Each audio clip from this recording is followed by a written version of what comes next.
25 दिन इजरायल और हमास के बीच विध्वंसक जंग। इजरायली सेना का गाजा पट्टी पर ताबड़तोड़ हमला और 7 अक्टूबर से शुरू हुई ये जंग अब और ज्यादा कैसे भयानक होती जा रही है। आईडीएफ के टैंक गाजा में एंट्री कर चुके हैं, दुश्मनों को पर काल बनकर टूट रहे हैं। हमास भी इजरायल पर लगातार बैक टू बैक अटैक्स कर रहा है। ऐसे में खौफनाक जंग का परिणाम कितना भयावह होगा, इसका अंदाजा लगाना भी अब मुश्किल हो चुका है, क्योंकि पीएम नेतन्याहू ने एक बार फिर से साफ साफ दोहरा दिया है, ये युद्ध का वक्त है, युद्ध विराम की संभावना ही नहीं है। एक और बड़ी खबर है, गाजा पट्टी में इजरायल के हमले तेज हो गए हैं। हमास के 4 लड़ाकों की मौत हो गई है। गाजा में जमीनी हमले तेज हो गए हैं।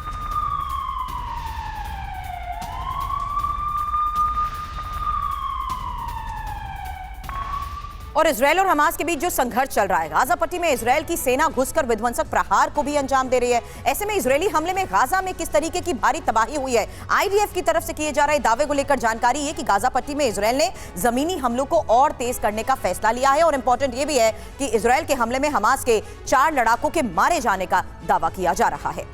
जी हाँ, 4 लड़ाकों की मौत हो चुकी है। हमास पर लगातार प्रहार हो रहा है। आईडीएफ ने सैकड़ों बुनियादी ढांचों को तबाह किया है। जो इंफ्रास्ट्रक्चर है वो काफी नुकसान हुआ है हमास को, और ये बहुत बड़ा झटका है। इसके अलावा जो जानकारी मिल रही है कि ये हमले लगातार जारी है। इजरायली सेना के हमले में हमास की कई चौकियां, कई ठिकाने, कई चौकियां वो भी तबाह कर दिए गए।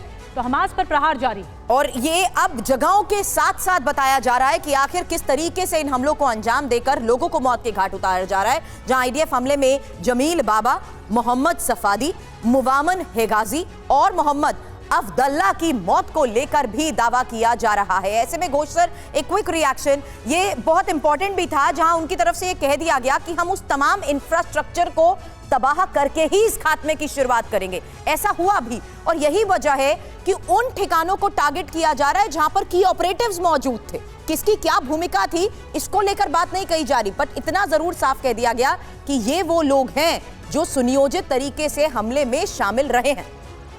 जी हाँ, ये देखिए 45% जो बिल्डिंग्स थे नॉर्थ गाजा में, वो उनको मिटा दिया गया है। exactly. उनमें मॉस्क्स, उनमें अस्पताल, स्कूल सब थे। अच्छा, लोग सब तो नीचे साउथ में नहीं गए थे।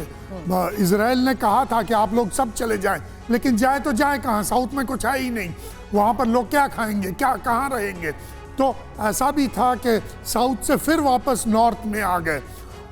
तो ये इजराइल का एक मतलब लक्ष्य था कि ये यहाँ के जो इंफ्रास्ट्रक्चर है ये पूरा डिस्ट्रॉय करेंगे, क्योंकि हमास उसी से अपना जिसका कहते हैं सस्टेनेंस लेगा।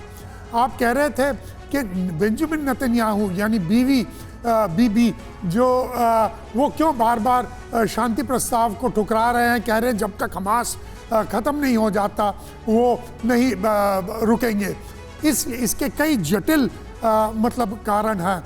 एक तो ये कि सबसे पहली बात, आजकल इजरायली लोगों को बेंजामिन नेतन्याहू पसंद नहीं है।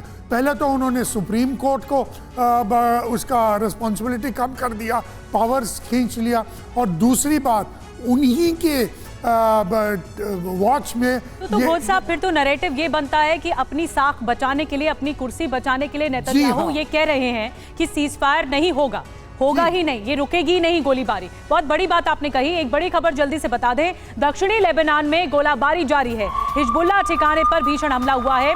24 घंटे से जारी है आईडीएफ की बमबारी। मेटुला इलाके में धुएं का गुबार देखने को मिला है। हिजबुल्लाह के 47 लड़ाके मारने का दावा यहां पर हो रहा है। तो आईडीएफ की ये जो बमबारी है, यहां पर हमास को बहुत नुकसान हुआ है। इस बीच दक्षिणी लेबनान में जारी जंग को लेकर भी खबर मिल पाई है, क्योंकि आईडीएफ ने अब मिसाइल हमले का यहां पर जवाब दिया। हिजबुल्लाह के कैसे ठिकानों को अब तबाह कर दिया गया, एक और तस्वीरें जारी कर दी गई। हिजबुल्लाह को भारी नुकसान का इन तस्वीरों के साथ दावा भी किया जा रहा है।